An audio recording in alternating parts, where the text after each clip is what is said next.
"And here's my sister Olivia," Amanda said sweetly, her voice dripping with condescension as she introduced me to her colleagues at her over-the-top promotion party.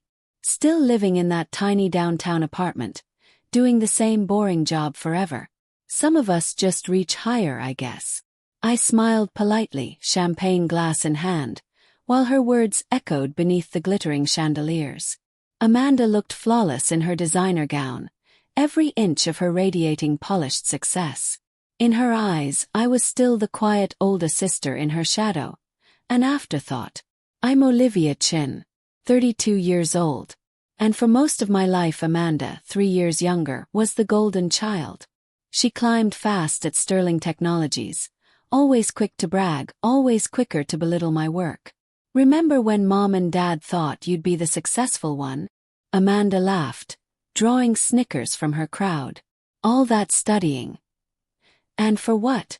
Still stuck in the same job while I'm celebrating my promotion to regional director." I took a sip, the champagne's fizz barely cutting the bitterness. What they didn't know, what Amanda couldn't imagine, was what I had really been working on.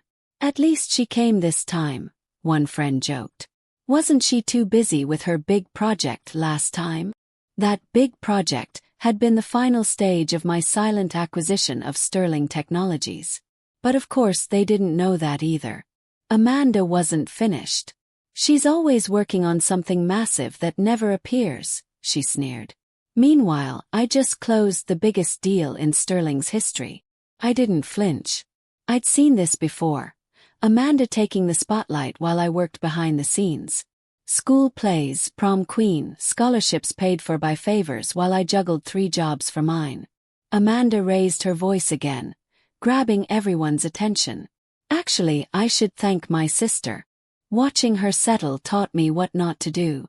You have to take risks to get rewards." The crowd chuckled. I noticed Mr. Harrison, Sterling's CEO, watching quietly from the back. Amanda grinned wide.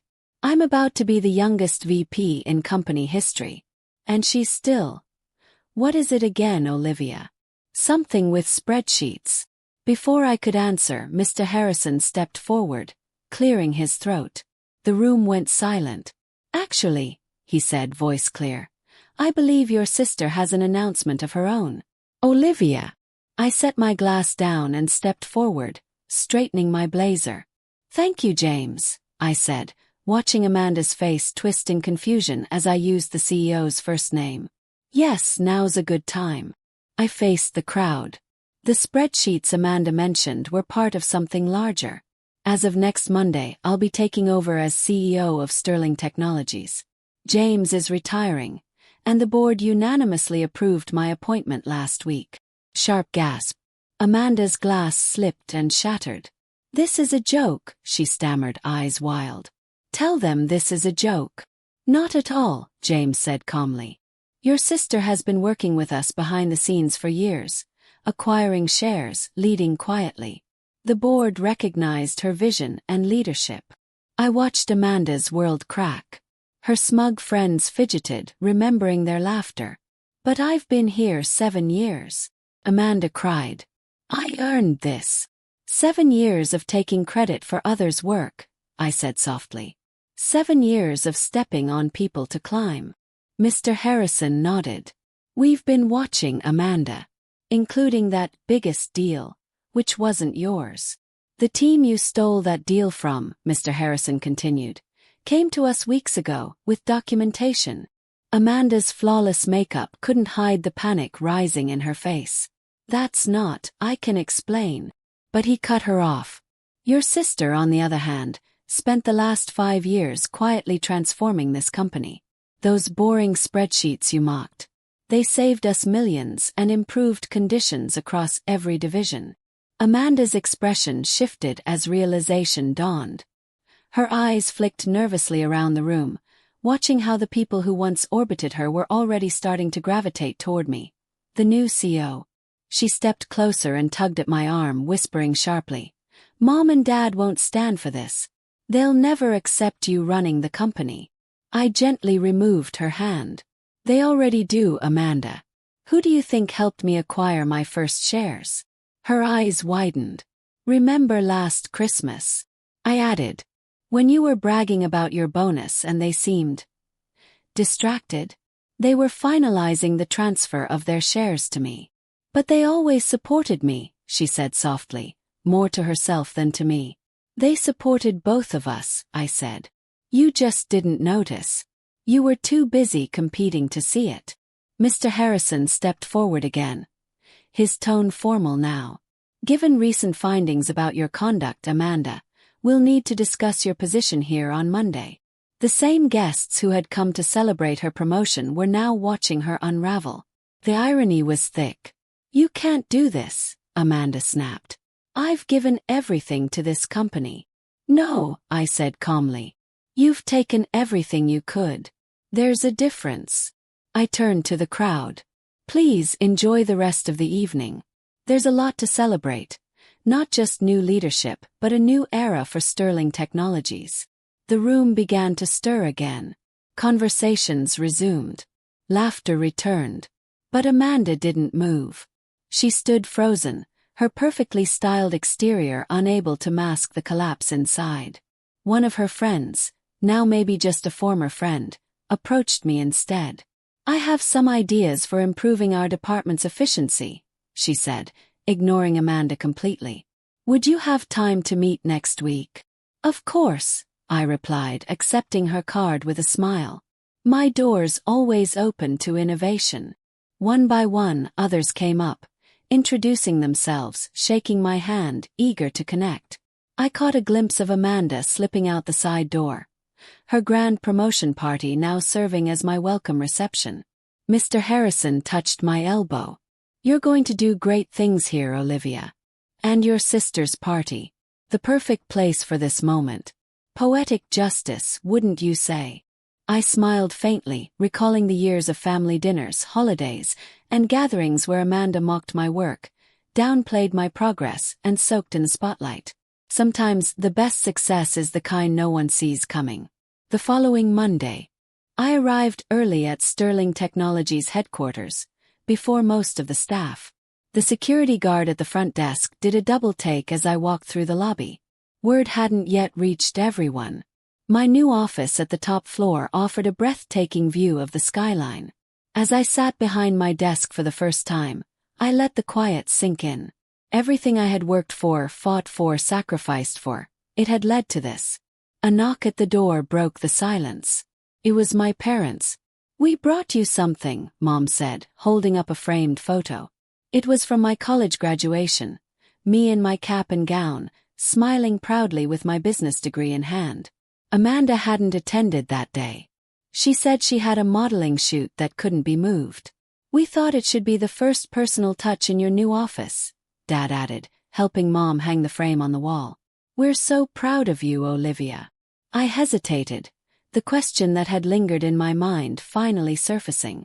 Even though it meant keeping secrets from Amanda? Mom sighed, turning to face me. Your sister needed to learn that success isn't about putting others down. Maybe now she finally will. Before I could say more, a knock interrupted us. My assistant stepped in. Ms. Chen, your sister's here. She's demanding to see you. I squeezed Mom's hand. Send her in. And, maybe give us a moment alone. They nodded and left just as Amanda stormed in. She froze at the sight of them, then turned her glare on me. You knew, she said sharply. All this time you knew and you didn't tell me. Dad's voice was steady. We raised both our daughters to succeed. We just never imagined one would define success by stepping on others. They left, closing the door behind them.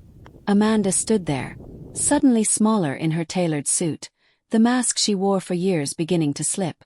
You're really going through with this? She asked quietly. Sit down, Amanda, I said, gesturing to the chair across from me. We need to talk about your future at Sterling. My future? She let out a bitter laugh.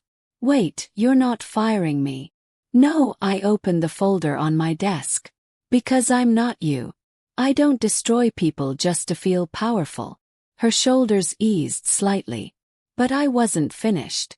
However, you'll be transferring to our Seattle office. You'll start fresh, as a junior project manager. Junior, she gasped. That's 3 levels below my current title. A title you earned through manipulation and credit stealing, I reminded her. Now you'll have the chance to earn your way up, with integrity. Amanda sank into the chair. Why not just let me go? Because you're my sister. And because I believe people can learn from their mistakes. For the first time in years, I caught a glimpse of the sister I'd known before the ambition and jealousy took over. I don't know if I can do this, she whispered. You can, I said softly. You have talent, Amanda. You just have to use it to lift others up, not push them down. 6 months later, a progress report from the Seattle office landed on my desk. Amanda had started a mentoring program for new employees. Her latest project came in under budget and ahead of schedule, properly credited to the team.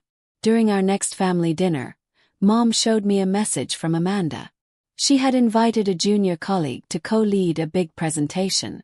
She's learning, Mom said, smiling as she squeezed my hand. Baby steps, I nodded. The following week, I received an email from Amanda. I owe you an apology. Actually, I owe you 1,000. But mostly I owe you a thank you. You could have destroyed me, but you didn't. Instead, you gave me a chance to become better. My team just closed a major contract, and for the first time the win feels real. 'Cause I earned it. I'm proud to be your sister. Love. Amanda ***. I smiled and pinned the email next to my graduation photo. Sometimes the best revenge isn't about proving someone wrong. It's about showing them a better way forward.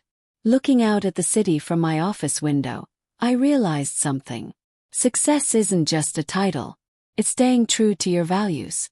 It's helping others, even those who once hurt you, find a path to something real. And maybe that's the greatest victory of all.